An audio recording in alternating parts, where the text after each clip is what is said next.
Setting up as a Legit Podcast Pro, Session 1, Business Entity.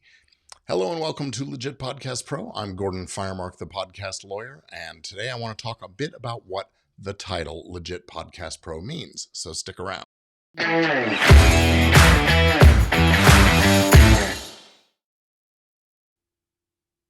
So what's behind this title, Legit Podcast Pro?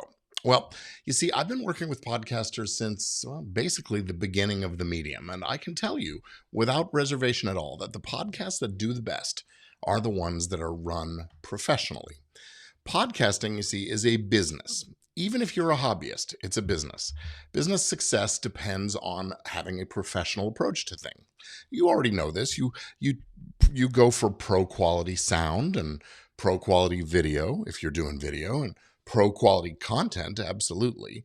And there's a professional level of things behind the scenes too, right? You have systems in place to book your guests or to choose your topics and create the outlines for the content and all of your connectivity and all of that. So shouldn't you also have professional level systems in place to make sure that you are running like the professional business that you are? You want to be safe from lawsuits and liabilities and covered when there's ownership disputes or employment and labor issues or threats to your intellectual property or threats relating to other people's intellectual property. And if you're monetizing, and who doesn't want to monetize? Well, you want to have a good system in place for monetization as well. So in this and the next few sessions of Legit Podcast Pro, I'm going to be laying out my essential 4-quadrant framework for setting up your podcast the way the pros do, so you can enjoy the most protection and the biggest sense of security and confidence. And then, so this first episode, we'll be talking about one of those quadrants. And in each of the next 3, I'll give you the rest of the framework. Now, because when you're set up right and you've got that confidence that I'm talking about, you know that it's safe to take big, bold, decisive actions, risks that will propel your podcast and your business for the utmost level of success. So, the first quadrant of our framework is your legit business structure. Now, I am not going to sit here and tell you that all podcasts need to have some kind of a business entity. A lot of folks will say that, and a lot of folks will poo-poo it and dismiss it, and the truth is somewhere in the middle. The fact is, if you are podcasting as part of an existing business, it's a marketing initiative of your company or your law practice or something like that, and that business already has an entity structure, a corporation or an LLC or an LLP or something like that set up already, then you are probably good to go without forming a new entity just for the podcast. But if you've got a podcast that is not a part of an existing business, or if it's unrelated to your primary business or your career or something like that, if it's a hobby show, this is something that you really want to consider. You see, unlike with sole proprietorships, which is what you have when you just start doing something without setting anything up, or a partnership where 2 or more people get together and start something without any formal paperwork. These more formal types of business entities, corporations and limited liability companies, LLCs, are treated by the law as separate persons. That means that, assuming things are set up correctly, what happens with the business doesn't create risk or liability for the owner of the business, and vice versa.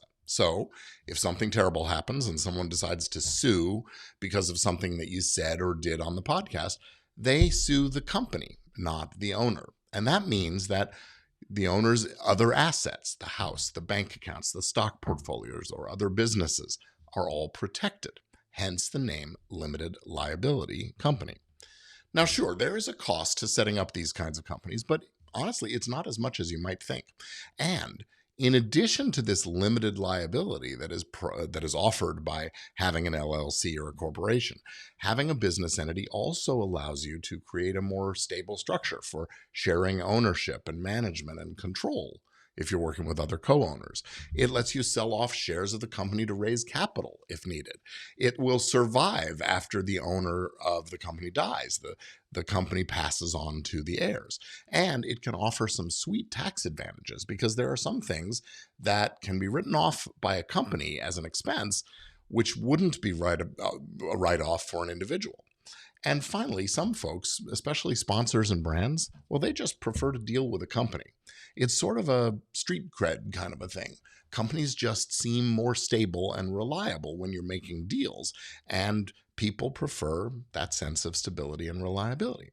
So, forming an entity could really make sense for your show. It's something that you should at least talk with your legal and tax advisors about before deciding one way or another. Now, in our next episode, I will lay out quadrant 2, which deals with your podcast team, the personnel, contractors, and other folks who touch your podcast in any way. And again, I'm going to give you some ideas about how you can go about setting things up so that they and you are protected and everybody knows what's expected. So that's going to be it for this episode of Legit Podcast Pro. I'll see you again for the next episode in about a week. And if you are interested in taking a deeper dive into these podcast business and legal fundamentals, come on over and sign up for my free workshop. It's coming up soon. Go to event.podcastlaw.net today, and I'll see you again real soon.